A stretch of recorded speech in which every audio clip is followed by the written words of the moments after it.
So for today's video, papakita ko sa inyo kung paano magpalit ng upuan ng Honda Click version 2 natin para na rin sa mga bagong katulad natin.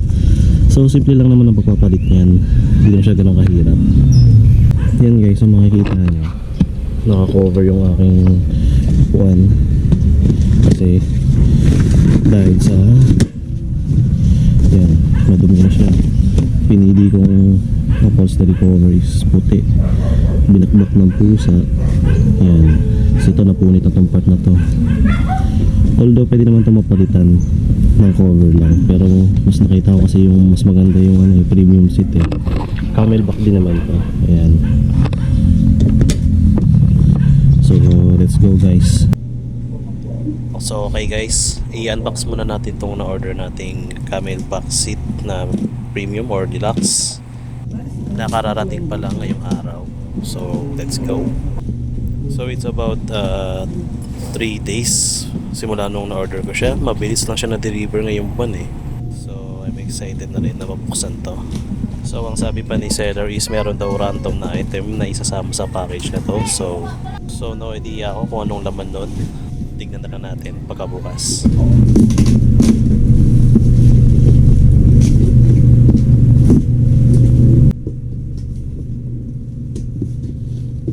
So itong random item na binigay sa atin ni seller is cover yata siya sa rim.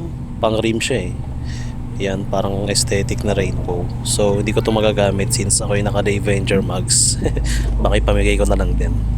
So here's the item itself. Balot na balot din siya. Maganda pagkaka-bubble wrap.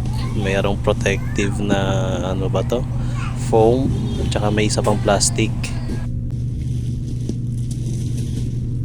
So moment of truth, ito na ang item. Sheesh, napakaganda ng pagkaka-carbon. Pati na ng kanyang upholstery. Talagang kamukha niya ng stock seat. Ito lang din ang bigat niya. Maka-fall lang foam. Ayan. Ito ang kanyang kuha sa malapitan. So what you see is what you get talaga. Napaka-premium ng kanyang quality.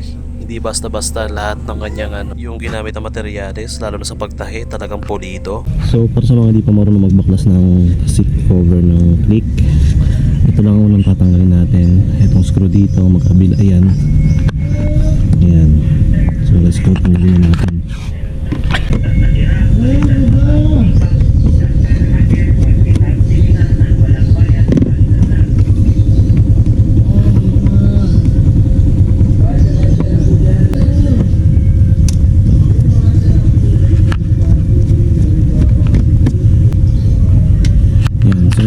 After nyan, iangat lang natin itong gilid dapat na to.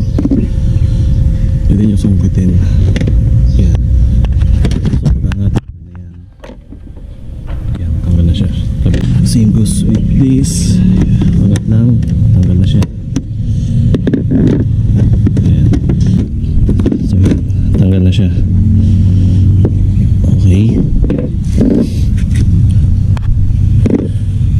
So after na matanggal yun, tayo dito. Wala na sa kabila. Porta.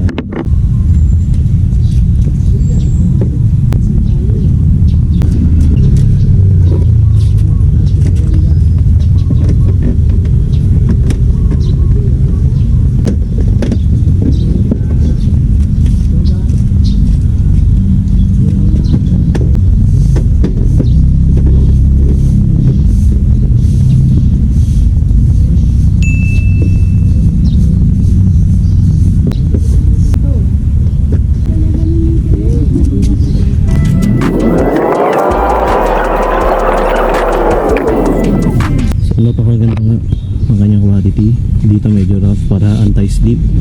Tapos makikita nyo may carbon finish dito. Ayan. Tapos ang logo ng Click. Ito. Magandang pagkakatahi. Tapos dito naman may pagka-carbon style. Ayan, kahit dito. So parang sulit. Napakakapal na ito. Siguro mga 1 to 2 inch ang kapal ng upuan sa likod at malambot. Talagang magiging komportable ka sa mga long ride. Ayan. Okay, so guys, ito na yung final look ng ating Camelback Deluxe na galing sa Shopee. Sobrang smooth, yeah, yeah. Parang ako'y nagbabike, lumalagare, di naghahabol ng like. Kamalayan, lumalawak, kinakalat ko sa sky. At para mas madama, binabanat ko sa mic. Para mas maabot ng mga So hanggang dito na lang guys. Maraming salamat. Sana nakatulong. Hanggang sa susunod na video. Peace and out.